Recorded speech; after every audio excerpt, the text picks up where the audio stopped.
There are so many success stories when we think of young people engaging with Parliament. Absolutely, Taylor, but there's always room for improvement. That's why we've asked young people how Parliament can better engage them. Parliament invited young Victorians to discuss youth engagement. First impressions count for a lot, Isaac. So let's see what comes to mind when they hear the word Parliament. I think he's really serious.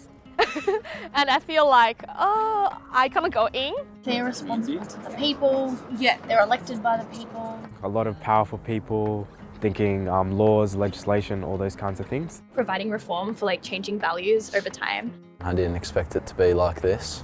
You can talk about your opinions and all that here. If Parliament's a conversation, then our young people need to have a seat at the table. Let's hear why it's important that young people are engaged with Parliament. So that we can truly be a representative society and representative government. Young people, they're like the future. Youth bring other opportunities and other ideas to the table. So if we have these young people in our government that are really young, and I can look at them and see, wow, he's involved. You know, I might be 20, but I could do that in 3, 4, 5 years. So the role of the Parliament of Victoria is to represent you when making decisions for the state. Well, that's cool, Taylor, but does it mean it represents everyone, no matter who we vote for, or, well, if we can vote at all? Let's find out.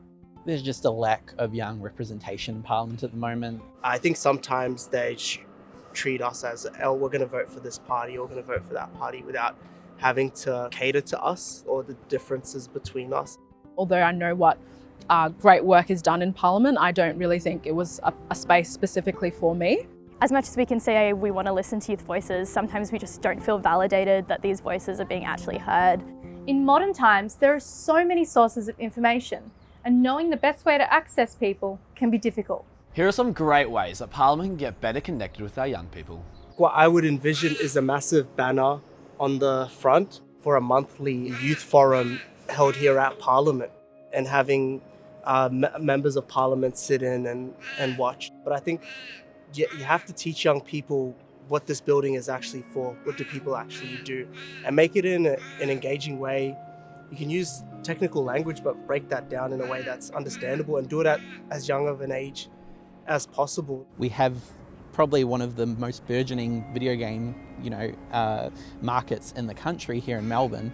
Why not create a connection there and try and get young people involved in that way? In turn, you could also have parliamentarians adding their own experience into the game. It's an app where we can kind of connect but also break down a lot of the boundaries that we have in Parliament. A big issue that we're talking about was our accessibility to information. This app's going to just be a merge of things where we can post all the latest news, all the latest information, but then also have automatic responses and stuff where keywords are just singled out and it'll give you information based off that. One of the things that we spoke about was like a youth advisory forum. I think if that's really led by young people, and it's young people who are kind of driving the initiative, it will show other young people like, wow, they're really involved in Parliament. They're involved in these bigger things. Maybe I can do that. Maybe I can also be a part of that.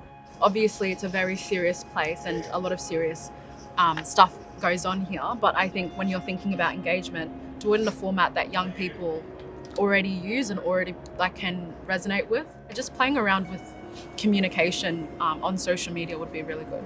They should bring in some more activities or programs that help young people see what's inside of here and get a better impression of it.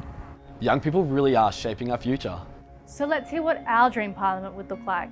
My dream Parliament would be one that is inclusive of gender, cultural background, language, so that people don't feel put off by coming to a place like this, or people feel like if they go to Parliament, they are represented and heard and feel valued and included. The more you educate young people to, hey, this is the power you actually have, this is the change that you can actually make, the more parties will have to cater to young people. No matter where you're from or who you are, you are important to changing society and making it a better place. For more information about how easy it is to get involved, visit the website.